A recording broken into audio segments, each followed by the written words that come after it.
Existe um momento no ritual em que as palavras deixam de fazer sentido. Imagine entrar em uma casa simples, em uma região montanhosa da Indonésia, e perceber que algo ali não segue a lógica que você conhece. O ambiente é silencioso, respeitoso, quase solene. E então você vê.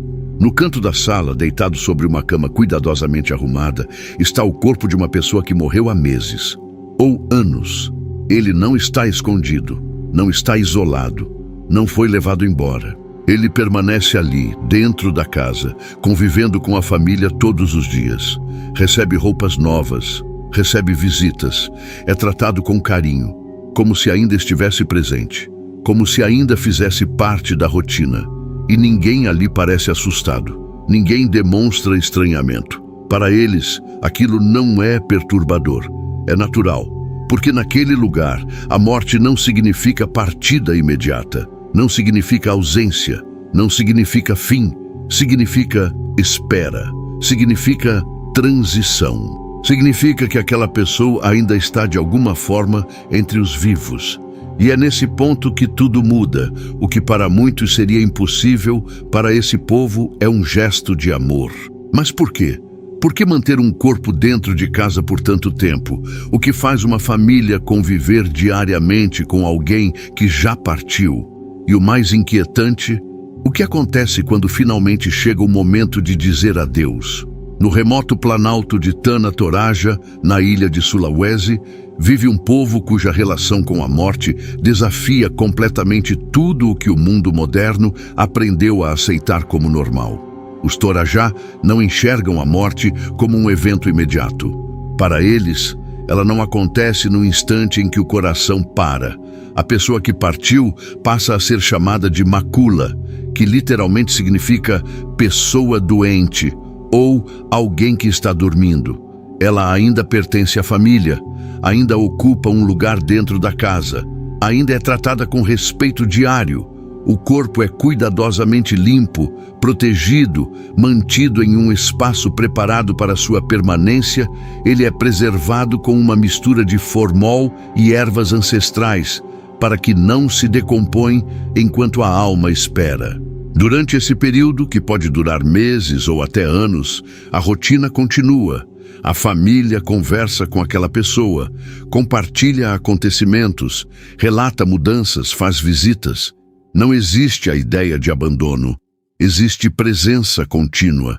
E tudo isso acontece porque, segundo suas crenças, a alma ainda não completou sua jornada. Ela permanece em transição, aguardando o momento certo para partir definitivamente. A despedida, nesse contexto, não é um instante, é um processo. Um processo lento, cuidadoso, profundamente simbólico. E enquanto o mundo lá fora entende a morte como ruptura, ali ela é vivida como continuidade. Uma continuidade silenciosa, respeitosa, mas extremamente poderosa. Porque cada dia que passa não é apenas espera, é preparação para algo muito maior. Essa espera tem um motivo claro e decisivo: o funeral. Entre os Torajá, a cerimônia final não é apenas um ritual religioso. É o evento mais importante da vida de uma pessoa. Um acontecimento que exige planejamento, recursos, mobilização da comunidade inteira. Famílias passam anos economizando, organizando, reunindo parentes, preparando cada detalhe para que a despedida aconteça da forma correta. Porque sem esse ritual, a alma não consegue seguir seu caminho. Ela permanece presa, incompleta, sem direção. E é por isso que o corpo continua dentro de casa. Não por apego cego, mas por responsabilidade espiritual. Cada visita, cada gesto simbólico, cada cuidado representa uma forma de manter o vínculo até que o momento certo chegue. E quando ele chega, nada é discreto, nada é silencioso. O que acontece em seguida transforma completamente a paisagem da aldeia e marca a memória de todos que presenciam. O funeral Torajá, conhecido como Rambu Solo, não é uma cerimônia comum. É um evento que pode durar dias. Pessoas chegam de diferentes regiões. Parentes distantes retornam. A comunidade inteira se reúne.